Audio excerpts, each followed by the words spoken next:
조금 먹고 나가요. 정리하셔도. 아니 그러니까 그 전에 모르고 했으면 또 맛있게 먹긴 해야지 또 예의상 매매하잖아. 네. 뒤로 넘어갑니다. 묽은 용액. 묽은 용액의 예, 총괄성. 총괄성. 저희 다음 시간에 그러면 기일 거 갖고 오면 되는 거죠. 아 근데 이거가 양이 좀 많을 거라. 둘 다 가져가야 되는 거야? 네. 근데 왜 다음 시간에 한 달 뒤다? 한 달 뒤. 거의 한 달 뒤. 총괄이 뭐야? 총괄. 다 다스리는 거. 다. 전체. 전체란 뜻이야. 묽은 용액은 다 비슷한 성질이 있어. 그래서 그 비슷한 성질이 뭐냐? 알아보자. 묽은 용액. 소금을 묽게 타면 짜다. 묽은 용액은 성질이 비슷하니까 소금을 더 묽게 타면 달아지나? 묽은 용액은 성질이 비슷하니까 짜거나 달거나 그런 특성을 얘기하는 게 아니고 농도에 관련된 성질이야. 묽은 용액이니까 아주 묽게 희석하면 어떤 성질들이 공통적으로 나타나는 경우가 있더래. 용액들에서 진하게 섞으면 안 된다. 희한하게도 증기압력 내림 효과가 그렇단다. 증기압력 내림 효과는 왜 일어나는가? 그림으로 표시를 한 거죠. 원래 섞여 있지 않는 용매가 갖고 있는 압력을 화살표로 표시할게. 증발하려는 압력. 그럼 내가 여기 가상의 벽이 뭐 풍선 벽 같은 거, 피스톤 벽 같은 게 있다고 지금 이만큼의 힘만큼 피스톤 벽을 때릴 거니까 증발하는 입자들의 압력이 있을 거 아니야. 그걸 이렇게 화살표로 표시한 거야. 이게 증기압이야. 굳이 따지면. 근데 내가 여기다가 설탕을 섞으면 어떻게 돼? 설탕이 중간중간 골고루 섞이다 보니까 표면에 저기가 뭐 예를 들면 저 화살표가 20개가 있었다고 가정하면 20기압이라고 칠게. 예를 들면. 근데 여기가 한 5개 정도가 방해를 했어. 그럼 화살표가 15개로 칠잖아. 그럼 20기압이 15기압이 되는 거지. 그럼 얘네들이 방해해서 증기압이 떨어진 건데 얘네들이 방해를 하니까 이 여기가 설탕인지 소금인지는 크게 중요하지 않잖아. 방해하는 애가 몇 명인지가 중요하지. 그러니까 농도에 따라서 어떤 특성이 공통적으로 변하는 경우가 있는 거죠. 어떤 물이든지 설탕을 섞던지 소금을 섞던지 또 뭐를 섞을까? 염화마그네슘을 섞던지 예를 들면 근데 표면에 들어있는 입자의 비율대로 증기압이 떨어질 거야. 그렇지? 그러면 모든 묽은 용액은 비슷하게 증기압이 떨어지겠네. 농도에 따라서. 그러면 이 묽은 용액은 총괄적으로 증기압력이 내려가는 효과가 생기더라. 이게 묽은 용액의 총괄성 첫 번째 거야. 증기압력 떨어지는 효과. 그래서 어떻게 비교하냐면 양 끝에 그 수면을 같이 만들어 놓은 수은 끝에다가 U자간 만들어서 관을 연결해 놓고 한쪽에다는 물을 올려놓고 한쪽에는 아까처럼 설탕물을 올려놔봐.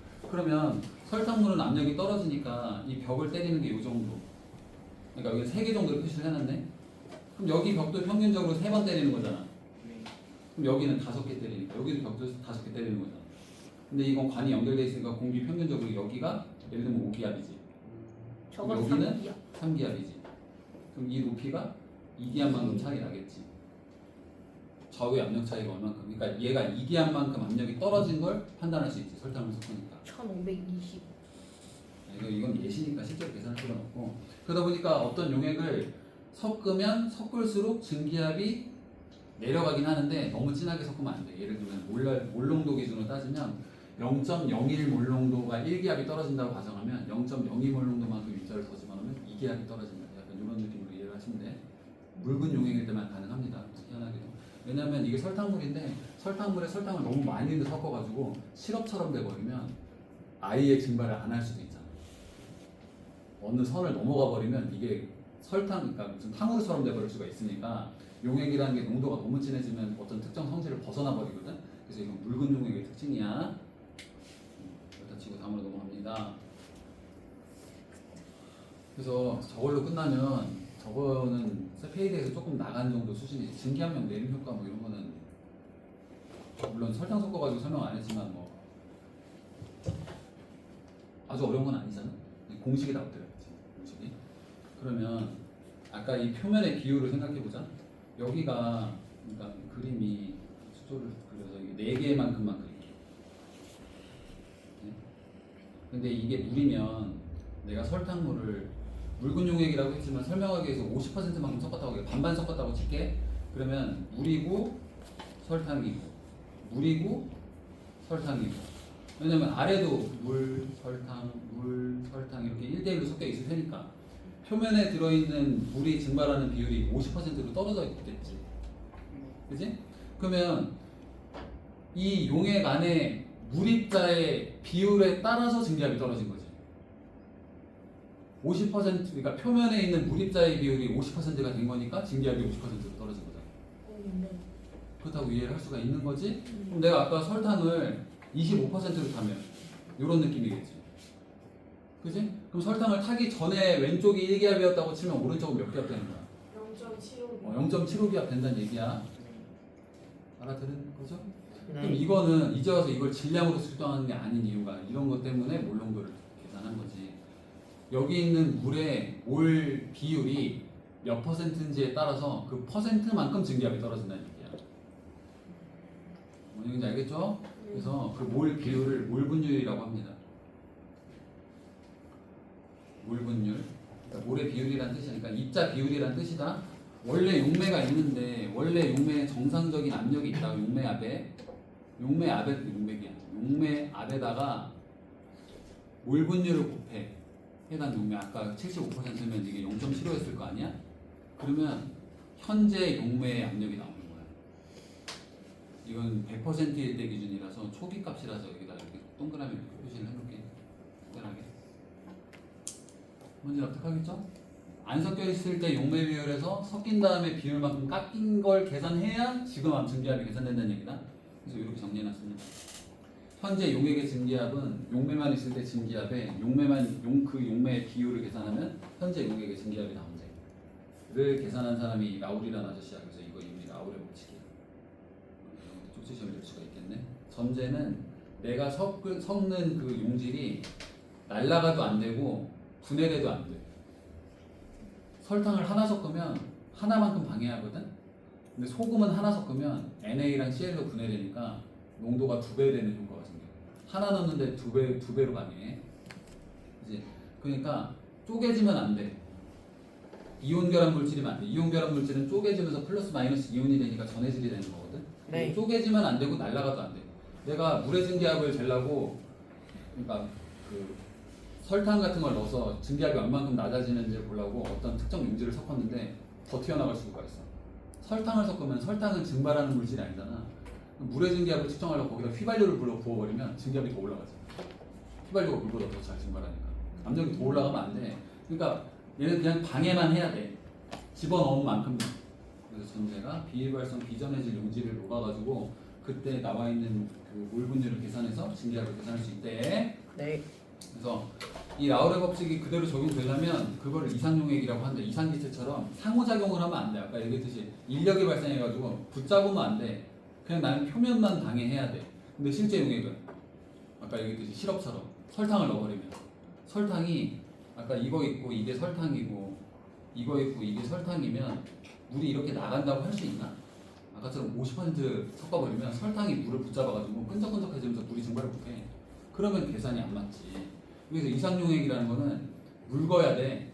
묽어야 상호작용을 덜 할 거거든. 실제 입자는 상호작용을 안 할 수가 없어. 다 전자를 갖고 있기 때문에 인력이 발생하거든. 묽을수록 인력이 발생 안 하고 라울의 법칙을 만족시켜 그런 거를 이상용액이라고 합니다. 라울의 법칙을 만족시킬 수 있는 용액을. 근데 실제로는 비이상용액이지. 왜냐? 인력이 발생하니까. 증기압이 더 떨어지겠네. 예상치보다. 근데 예상치보다 더 떨어지는 건 계산할 수는 없잖아. 이것도 나중에 대학교 가면 예상치만큼 얼마큼 떨어지는지 추정하거든? 근데 지금 그럴 필요 없지. 그냥 아까 비발성 비전해질 용액이라고 가정하고 방해한 것만 생각해 보면 돼. 물의 증기압력 어떤 특정 온도에서 특정 압력이야. P1이야. 근데 그 물에다가 물이 4몰 있으면 1몰만큼 섞었어. 그럼 전체 물의 비율이 전체 용액에서 몇 %야? 5분의 4. 80%. 그래서 0.8 P1이 되는 거야. 현재 증기압은. 그게 쉽죠? 네. 아, 네. 맞습니다. 뭐지? 아니, 방금 이해됐어. 이거를 몰수로 하면 겁나 친절하잖아. 이런 식으로 얘기할 수 있어. 뭐냐, 물 1몰이 18g이거든. 분자량이 H2O니까 HOH면 H는 1이면 산소는 16. 16이니까 분자량이 18g이 1몰이 그러면 72g. 물 72g에 포도당 180g을 섞는다. 이런 식으로 얘기를 해버리면 너네가 계산하기 좀 어려워질 수가 있어. 4몰. 아닌데. 다 몰수로 환산해서 계산해야 된다. 네. 몰수랑 관련이 있다. 다 했네? 포도당은 1분에 얼마지? 180이라고 써놨잖아. 아 이거는 실제 예시를 든 게 아니고 실제 180g에서 180이라고 쓴 거였다. 포도당 180 외워놓으면 좋습니다. 네. 계산해봐라. 180이 되나? 아까 시험 아까도 있었는데. 잠깐만요. 지금 해볼게요. 네, 됐고 나중에 하시고. 그러니까 이상용액은 예를 들면 용매의 몰 분율이 100%다. 내가 용매를 섞지 않으면 원래 압력이 있을 거야. 그지? 근데 내가 50%를 섞었다 설탕을. 그러면 0.5기압 되겠지. 예를 들면 그 증기압이 1기압이었다면 0.5기압 되겠지? 그지? 근데 아까 뭐 5분의 4 해가지고 뭐 내가 물이 1몰이 있는데 상대적으로 4배만큼의 설탕을 섞어서 설탕하면 안 되긴 하지만 진하면 안 된다고 했으니까 예를 들면 그러니까 20% 물을 만들어버린 거야 상대적으로. 그럼 증기압이 0.2기압이 되겠지. 예를 들면 네. 무슨 얘기인지 알겠죠? 네. 그래가지고 이게 직선화돼서 나타날 거야 실제로는. 네. 네. 실제로가 이상적이라면. 근데 실제로는 더 땡겨. 그래가지고 증기압이 0.5기압이 나올 줄 알았거든. 반반 섞으면. 근데 아까 시럽처럼 0.5기압이 아니야 0.2기압 이렇게 나올 거야. 그래서 탈환선이 되는 경우가 많다. 이 증기압 곡선을 실제로 그려버리면 예상치보다 아래로 떨어져. 그러면 음의 오차가 생긴다. 음의 벗어남이 생긴다. 이렇게 얘기를 합니다. 근데 아까 얘기했듯이 또 설탕만 섞을 수는 없잖아. 휘발유를 섞어버리면 양의 벗어남이 생기지. 내 예상치보다 더 휘발성이 있어. 그럴 수 있잖아요. 그래서 이런 식으로 비교할 수가 있습니다. 내가 섞는 용질이 꼭 고체가 아닐 수도 있어. 휘발유 같은 거 섞으면 그건 고체 아니니까. 근데 휘발유를 섞는다고 하더라도 물입자, 휘발유 입자, 물입자, 휘발유 입자 이럴 수 있으니까. 그래서 양의 벗어남, 음의 벗어남이 생길 수 있습니다. 두 번째 용액의 총괄성, 묽은 용액의 총괄성 나타내는 그 현상이 뭐냐면 끓는 점 오르는 현상이다. 근데 사실 끓는 점이 오른다는 건 저 증기압력 내림 현상이랑 관련이 있지. 네. 어떤 관련이 있냐? 네. 증기압력 아까 이제 증기압력 내림 현상이 순수한 용매에 비휘발성 용질을 넣으면 용액의 증기압력이 낮아지는. 끓는 점 오름이랑 무슨 상관이 있냐고 내라고 했으니까 대답해. 그러니까. 그래서 얘기를 하는 거야. 끓는 점이랑 증기압이랑 무슨 상관이 있냐고. 아 이제 끓는 점이 낮아지면 아니 끓는 점이 낮을수록 증기압을 먼저 얘기하자. 증기압이요? 증기압이 뭐냐고요? 아니 끓는 점을 설명하면서 증기압으로 얘기하지 말고 증기압이 어떠니까 끓는 점이 바뀐다라고 얘기를 하라고. 네? 근데 모르는데 왜 내라 그래? 모르니까 지금 내가 얘기한 거 아니야. 너도 무슨 얘기 하려고 그랬는데 얘기해봐. 그니까요. 끓는 점이 낮을수록 증기압력이 높아요.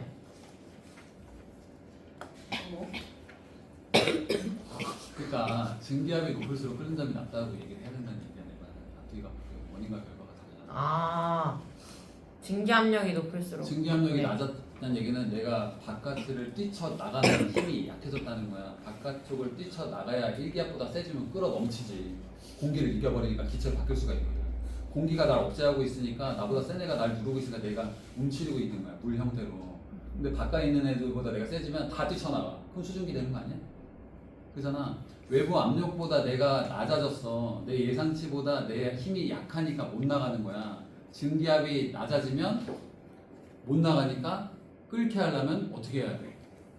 더 줘야 돼요. 더 끓여야 되지. 네. 그러니까 증기압이 내려가면 끓는 점이 올라가는 거지. 그지? 끓는 점이 올라가서 증기압이 내려간 게 아니고 증기압이 내려갔기 때문에 끓게 하기 위해서 더 뜨겁게 가열했다는 얘기야. 그지? 그러니까 왼쪽에 증기압력 내림 효과가 묽은 용액의 성질이면 증기압력 내림에 따라서 끓는 점 오름 현상이 생기겠네. 같은 걸 얘기한 거다 사실은. 근데 당연히 이것도 몰 비율이랑 관련이 있을 거 아니야? 몰랄 농도랑 관련이 있을 거다. 몰 비율이 사실은 내가 많이 타면 몰랄 농도도 진해지는 거 아니냐? 네. 그지? 그래서 이거는 공식이 따로 돼 있어. 몰랄 오름 상수를 계산을 해놨어. 1몰랄 농도 올라갈 때마다 끓는 점이 1도씩 올라간다. 이런 식으로 실험을 통해서 측정을 해놓은 거야. 그러면 설탕을 1몰을 더 섞어서 2몰랄 농도를 만들면 끓는 점이 몇 도가 올라가는 거야? 2배. 2도 올라가는 거야. 예를 들면 아까 2배니까 1도 올라간다고 예시를 들었거든. 그러니까 몰랄 농도 곱하기 몰랄 오름 상수를 곱해서 끓는 점이 몇 도가 오르는지 측정할 수가 있습니다. 그 몰랄 오름 상수는 표에서 주어질 거야. 끓는 점은 올라간다. 증기압이 내려가면, 그러니까 혼합 용액이라면 섞는다면, 근데 용액은 끓는 점은 올라가는데 어느 점은 내려가. 어느 점은 왜 내려가? 혼합은 결정을 만들기 힘드니까 더 뭉치게 해줘야 돼. 더 차갑게 만들어줘야 된다는 얘기야. 현상이 비슷해. 또 이건 증기압이랑 관련됐다고 말하기 힘들지만 끓는 점은 올라가고 어느 점 내리는 것도 어쨌든 농도랑 관련이 있어. 몰랄 농도랑. 뭔지 알겠지? 그래서 몰랄 농도도 몰랄 내림 상수라는 걸 알려주면 그거랑 곱하면 어느 점이 몇 도씩 내려가는지 알 수가 있어. 뭔지 알겠죠? 이것도 예. 묽은 용액의 성질. 그래서 이런 식으로 돼 있죠. 물의 끓는 점은 1기압 기준으로 100도씨지만 1몰랄 농도만큼, 그러니까 소금 물 1kg을 가져와서 설탕을 180g 섞을 때보다 180g 집어넣을 때마다 1몰랄 농도씩 증가하잖아. 그 녹화 버튼 누르고 봤지? 네. 그러면 1몰랄 농도당 0.52도씩 오른다고 이렇게 몰랄 오른 상수를 정해놨어. B라고 써놨잖아. F고 어는 점, 끓는 점. 끓는 점 영어로 뭐야? 버닝 포인트. 타는 맞아. 점이지 그거. 타는 점도 있다 사실. 종이가 아 보일링 포인트. 보일링 포인트라고 해야지. 그지? 그러면 F는 뭐야? 프리징 포인트. 프리징 포인트다. 그래서 보일링 상수라고 해서 KB라고 표시하는 KB가 0.5이다. 근데 내가 180g 섞으면 1몰랄 증가했으니까 끓는 점이 몇 도다? 102도. 100.52도이지. 100.52도. 1도는 예시였고 실제로 수치를 줬잖아. 퍼 몰랄이니까 네. 1몰랄 증가할 때마다 0.52도씩 증가한다고 상수를 주니까. 100.5. 그러면 어는 점은 몇 도 되는 거야? 그 마이너스 마이너스 0.6. 0.86도. 마이너스 1.86. 마이너스 1.86이 0.6은 또 왜 튀어나와? 죄송합니다. 왜 계산을 그 안에서 돌리고 있지? 난 1만 개 물어봤는데. 그러니까 해당 물질마다 그럼요. 네. 그냥 방해하는 게 아니고 인력이 있거나 이런 것 때문에 딱 뭐 1몰랄씩 섞는다고 해서 다 똑같지 않아.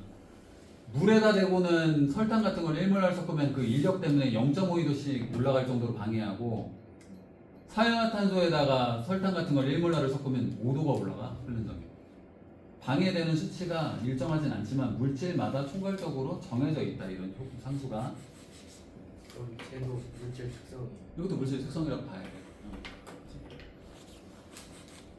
다음으로 넘어가서 이걸 그래프로 표시해 놓는 게 이거다. 삼중점인 줄. 삼중점인가? 봐. 증기압력이 요만큼 내려갔기 때문에 곡선이 이렇게 존재하게 되는 거야. 파란 선이. 증기압력에 해당, 그러니까 어떤 뭐 예를 들면 1몰랄인지 2몰랄인지 어떤 특정 농도만큼 섞어가지고 증기압이 내려가니까, 원래는 빨간 선인데 이 그래프 뭔 그래프인지 본 적 있죠? 삼중점. 삼중점 시험 때도 나오는. 삼중점 그래프를 그려놓고 내가 거기다가 설탕을 1몰랄을 섞었어. 1몰을 섞은 거야. 1kg에다가. 그러면은 특정 온도마다 증기압이 일정하게 떨어지겠지. 네. 그러면 특정 온도인 상황에서 이만큼 떨어졌으니까 특정 압력에서 끓는 점이 몇 도인지 가로에다가 선을 그어버리면 끓는 점이 올라가는 현상도 알 수가 있지. 네. 그래프를 통해서 추정할 수가 있는 거야. 근데 아까 어느 정도 내린다고 했지. 어느 점도 이만큼 내려가고 끓는 점도 이만큼 올라가다 보니까 그게 만나는 점이 이렇게 돼가지고 용액이 돼버리면 삼중점이 아래쪽으로 철수한다. 아래쪽으로 내려간다. 무슨 말인지 알겠죠? 승화는 여기는 한쪽은 고체잖아. 이쪽이. 여기는 안 바뀌어. 내가 뭐 섞는다고 해서 고체가 섞이는 건 아니니까. 승화 곡선이 바뀔 리는 없잖아. 액체인 상태에서의 상태가 바뀐 거니까. 뭔지 알겠죠? 네. 네. 입니다. 근데 아까 얘기했듯이 전해질 용액이면 소금을 1몰을 집어넣으면 100% 이온화하면 입자가 몇 개? NaCl 100%로 NaCl 하나를 물에다 녹이면 입자가 몇 개야? 6 곱하기 10에 23승. 하나를. 두 개. 1몰이 아니고 하나를. 두 개가 되는 거잖아. Na 플러스 Cl 마이너스. 그러니까 전해질 같은 경우에는 그 이온화도를 계산을 해줘야 된다. 이런 거 여기다 써놨다. 뭐 이거는 계속 볼 필요 없고, 밑에 있는 공식 같은 건 안 볼 거야. 아, 근데 이건 해야 돼. 말은 해야지. 만약에 몰랄 농도지? 몰랄 농도에다가 끓는 점 모름 상수를 곱하면 끓는 점이 올라가지? 그치? 그러면 내가 물의 끓는 점을 측정했더니 100.52도씨가 됐지? 예를 들면 그러면은 내가 섞은 몰랄 농도는 1몰랄 농도지. 그치? 그럼 내가 몇 몰랄 농도인지 추정 가능하지? 그럼 거꾸로 가면 몇 몰랄 농도인지 알아? 몇 몰랄 농도인지 아는 용액 내가 거꾸로 환산하면 몰랄 농도 공식이 이렇다. 그러면은 n분의 w가 몰수지. 네. 그리고 여기에 이 용액의 질량이 wg이라고 하면 1000분의 wg이지. 1000분의 w kg이지. 그러니까 mw분의 1000w가 1020w가 되는 거지. mw분의 1020w.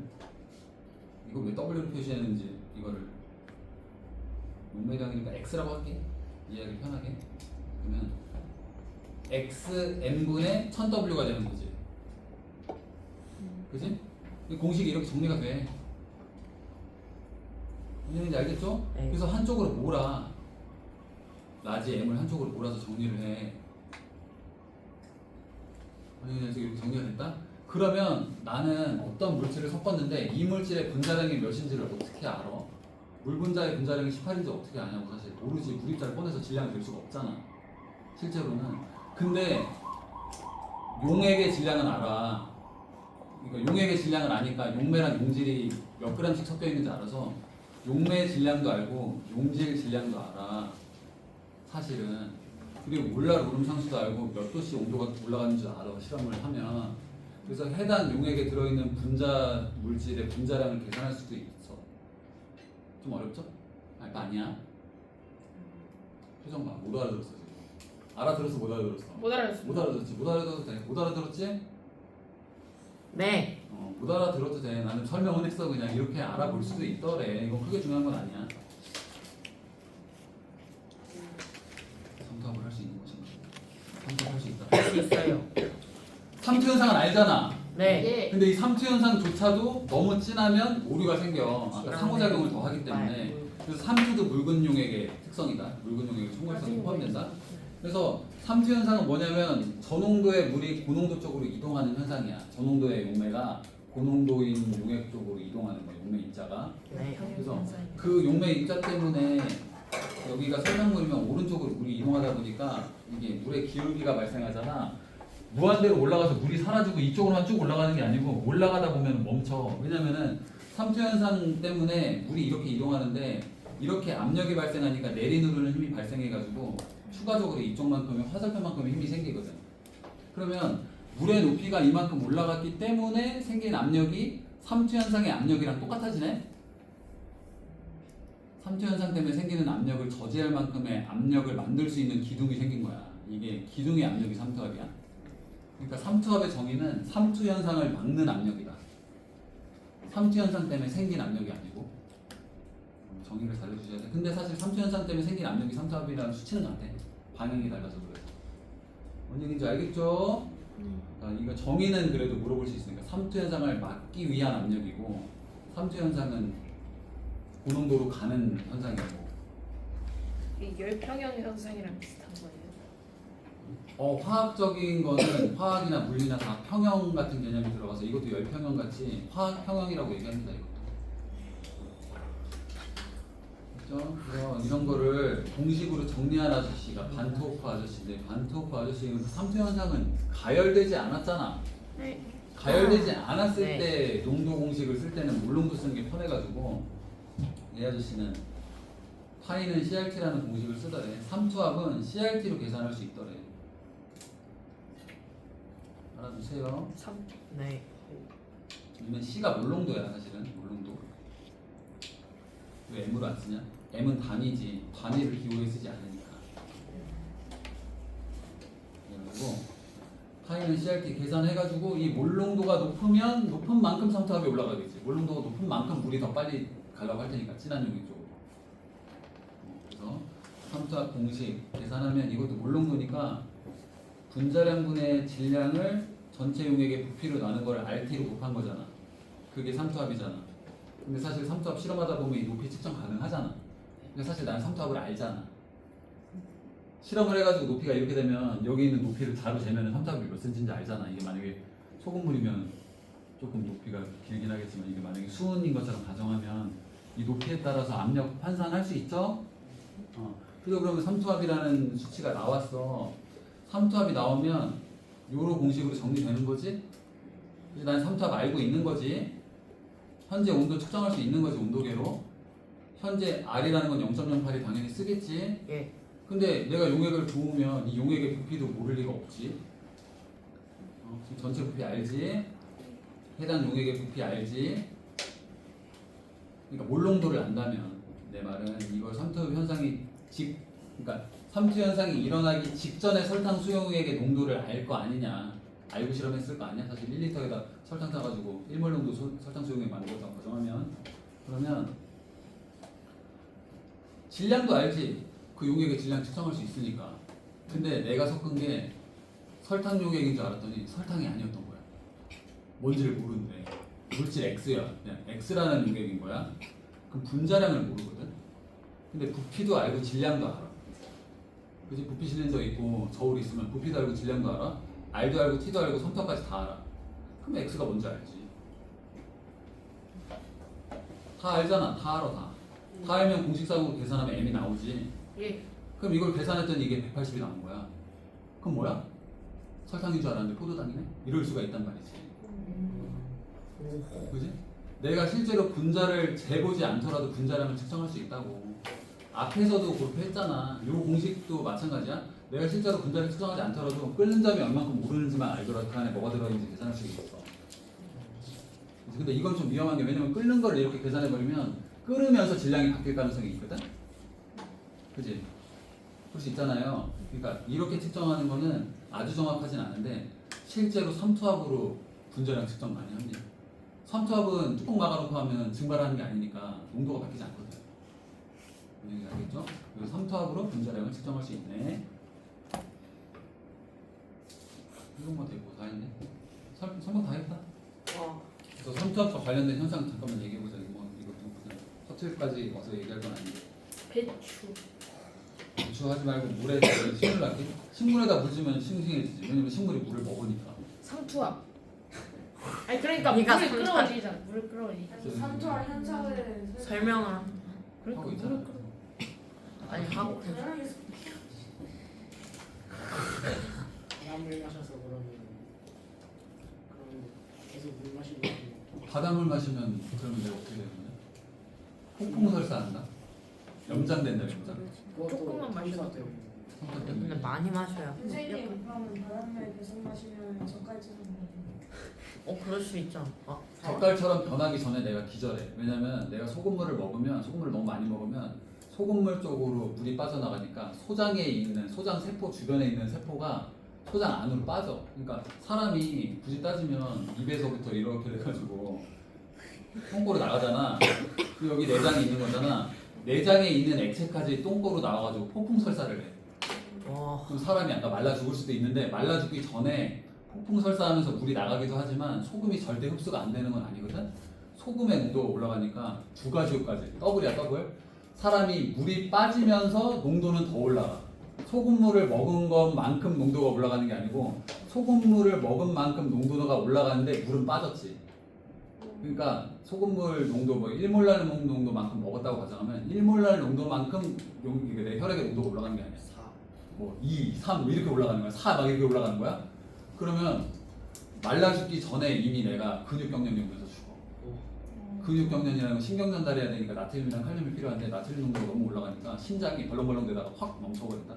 막 떠다가 퍽 멈춰. 심장마비가 죽는다. 그러면 핫식스 많이 먹으면 두근두근 되는 거는 카페인의 영향 때문이긴 한데 어쨌든 음료수도 너무 많이 먹으면 안 돼. 근데 음료수라는 건 충분히 희석되어 있기 때문에 이런 효과가 있을 정도로 먹으려면 한꺼번에 한 3리터, 4리터 먹어야 되는데 너네 어차피 못 먹어. 못 먹어? 6잔인데요? 6잔인데요? 한 번에 먹잖아. 아 그럼 500리터 6개라고? 캔 6개 먹을 수 있어 동시에? 근데 먹을 수 있지 아니 있어요. 너는 시간차를 좀 안돼 시간차 안 두고도 한 번에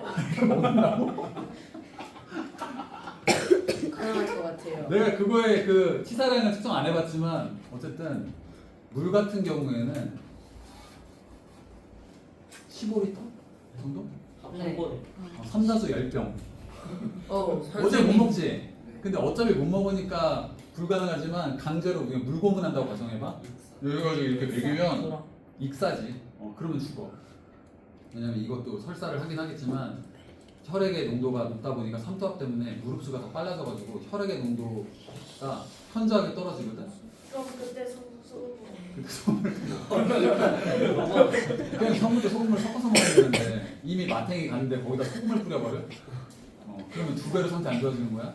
그래서 적혈구 같은 거는 일반적으로 여기 있는 예시는 다 설명해야 되니까 적혈구 같은 거 혈액이 이미 소금물이고 혈액의 농도에 맞춰서 적혈구가 생성된 건데 피를 뽑아가지고 적혈구를 삼다수 같은 데다 담가버리면 적혈구 안쪽으로 물이 들어가. 적혈구 농도랑 바깥의 물의 농도가 안 맞으니까 그래서 적혈구가 터져. 어떻게 터져요? 그냥 물풍선 터지듯이 빵하고 터져. 소리가 나요. 물수가 터지면 이렇게 돼요. 퍼져요. 펑 하면서. 물풍선 터진 것처럼 실제로 현미경으로 보면 원래 약간 이런 느낌이거든. 캔디같이 생겼거든. 아, 맞아요. 턱 이렇게 터져 있어. 오? 그리고 여드름 여기가 터지듯이. 여드름 터지듯이. 지금 터집니다. 여드름 터지면 소리가 나요? 아니 소리 소리 나겠냐고. 형이 들어봐. 소리가 나겠냐? 그게 눈에 보이지도 않는 소리가 나겠어? 수소 물. 에너지가 그만큼. 배추에다가 소금 뿌리면 소금 바깥쪽으로 물기가 빠지니까 소금이 팍 쭈그라들지. 근데 이걸로 이제 착각을 하는 경우가 있는데 삼투압은 소금이 이동하지 않고 소금 쪽으로 물이 이동하는 거잖아. 근데 소금은 저리는데 왜 소금 배추는 짜냐? 삼투압상 아니지 않냐 이러면? 예. 이론상으로라면 네. 짠 쪽으로 물이 이동한다고 그랬지 싱거운 쪽으로 소금이 이동한다고 설명한 적 없거든. 근데 소금에다가 그러니까 배추에다 소금 뿌리면 배추 바깥으로 물이 빠져야 되는데 절인 배추는 아무리 헹궈도 짜거든. 물이 빠지고 빠지다가 너덜너덜해져가지고 새콤하게 찢어져가지고 그때가 되면은 찢어진 막이 워낙 커지다 보니까 소금 입자가 들어가는 거야. 뭔 얘기인지 알겠죠? 그러니까 추가 이거는 생각 못하고 이렇게 물어보면 대답을 다 못하더라고. 파괴된 거야. 그냥 죽은 배추라서 가능한 겁니다. 이거는. 네. 안 죽은 배추가 더 맛있어요. 지금아 내가 맛있다 맛없다 얘기한 적은 없어. 연장이 된다 안 된다 얘기했지. 근데 아니 얘네들은 꼭 질문을 하면은 딴소리를 내. 이거 하냐는 거니까. 맛은 네 기준 머릿속에 있는 거니까 나한테 물어보지 마. 소금한테 먹어봐라. 선생님 그럼 색 같은 게 달라요? 그 막이 찢어진 거랑 안 찢어진 거야? 아니 뭐 배추가 염장되면 색깔이 약간 눈기되어 변하지. 그 안에 있는 탱탱한 그 애들 농도가 진해지면서 허했던 애가 덜 허옇게 변하긴 합니다. 놀라운 그러니까 거야. 애초에 배춧잎이 연한 연두색이었는데 절이면 진한 녹색으로 바뀌어. 왜냐면 그 안에 있는 물은 빠지고 엽록체는 그대로 있거든. 그래서 김치에 있는 녹색이 그냥 배추의 녹색보다 진할 겁니다, 실제로. 다 했다, 28분인데. 어쨌든 숙제는 오늘 배운 거 3파까지 했으니까 뒤에 다 하는 거야. 뒤에 다 그려봐서 어차피 기본 문제니까 2페이지만 하면 돼. 3페이지는 세상에. 와. 근데 다음 주에는 시험 문제를 낼 게 많다고. 공식으로. 다음 주에 없지 않아요? 다음 주에 다음 달에는. 다음 달에 공부. 한 다음 달. 달에 돌아오는 그 시간에 바로 시험 볼 거다. 오늘 복습하고 다음 달에 한번 전날에 하면 아니 일주일 전에 한번 보고. 아니 학원 오기 전에 아침에 7시 반에 일어나서 네, 알겠습니다. 안녕히 가세요. 안녕히 가세요. 끝났습니다. 이거 인용 쌤. 형안 끝났다. 끝났다고.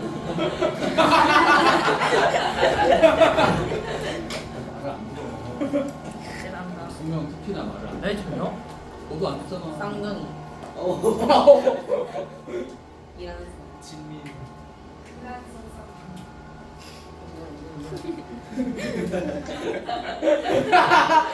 지가 한개 있는데 어디서 슬픈 척이야. 안 슬퍼요. 진짜 울어? 아니. 울어? 이렇게 얼굴이 빨개졌어. 울어? 응. 울어? 울어. 지금 상처가 나. 왜 민성이 안 울어? 마음에서. 민성이 납득하는 거야?